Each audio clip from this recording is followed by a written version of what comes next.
arrivés ici très jeunes, n'ont aucun souvenir de ces racines d'origine.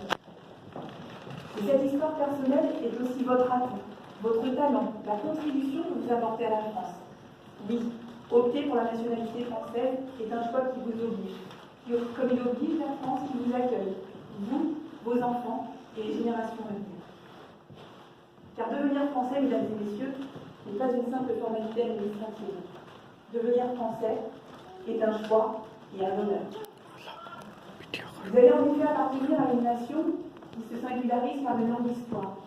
C'est une nation qui, dans le passé, s'est souvent construite dans l'épreuve. Quand vous chanterez notre hymne national, la Marseillaise, vous vous souviendrez de tous ceux qui, par le passé, ont versé leur sang pour défendre une idée, celle de la nation française.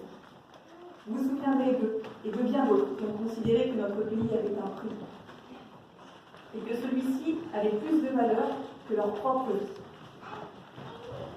Construite dans l'époque par le passé, la France est aujourd'hui une nation qui a choisi de construire son avenir dans le cadre d'une Europe pacifique. Une nation qui a prospéré grâce au talent de tous et de tous ceux qui, comme vous, ont fait le choix de ce pays.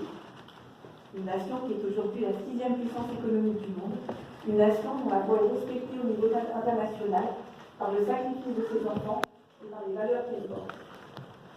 Devenir français, c'est accueillir cet héritage culturel, social, politique. C'est défendre les valeurs de notre République et les faire vôtres. Devenir français, mesdames et messieurs, c'est également devenir citoyen français. La France repose sur un principe qui a pour nom la République. Cela signifie que, quelles que soient nos origines, nos couleurs de peau, nos convictions spirituelles et religieuses, nous sommes d'abord et avant tout citoyens français. Être citoyen, c'est accepter les droits et respecter les devoirs de la République. Les droits que confère la citoyenneté sont notamment d'ordre civique. Vous allez pouvoir voter pour élire vos représentants. Et vous avez également des devoirs qu'il vous appartient de respecter scrupuleusement. Il relève de nos lois et d'un comportement qui doit être fidèle à la devise de notre République. Cette devise est liberté, égalité, fraternité. La liberté est une valeur première de la France, à commencer par la liberté de pensée et de croyance. Mais la France est un État laïque, ce qui signifie qu'il ne favorise aucun culte, qu'il n'interdit aucune religion. L'État dialogue avec toutes les religions, à condition que leurs principes soient conformes à ceux de la République. L'égalité constitue également un idéal qui nous est cher. Cet idéal a une traduction concrète dans le cadre des relations entre les hommes et les femmes. La France est un pays où les femmes ont les mêmes droits que les hommes, exactement les mêmes droits. De la même manière, les discriminations ou les violences à la couleur de peau, à la religion, à l'orientation sexuelle sont, toujours au nom de ce même principe, condamnées par le droit. La fraternité constitue pour sa part une vertu qui trouve sa meilleure expression dans la solidarité nationale. C'est tous ensemble, et non chacun pour soi, que nous pouvons faire de la France un pays uni et prospère.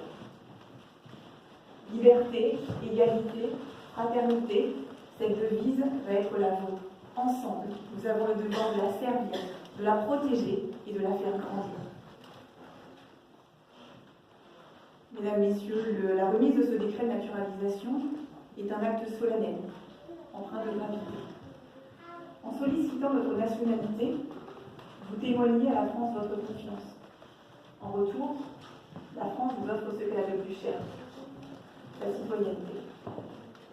Mais au-delà de sa gravité, cette cérémonie est aussi un moment de joie partagé entre vous-même et la France. En quelque sorte, un mariage, une alliance qui est aujourd'hui consacrée entre la France et vous. Au nom de la République française, je suis très fière, mes chers compatriotes, de vous souhaiter la bienvenue dans notre communauté nationale. Avant de vous remettre vos décrets, je vous invite à chanter ensemble la Marseillaise, notre hymne national.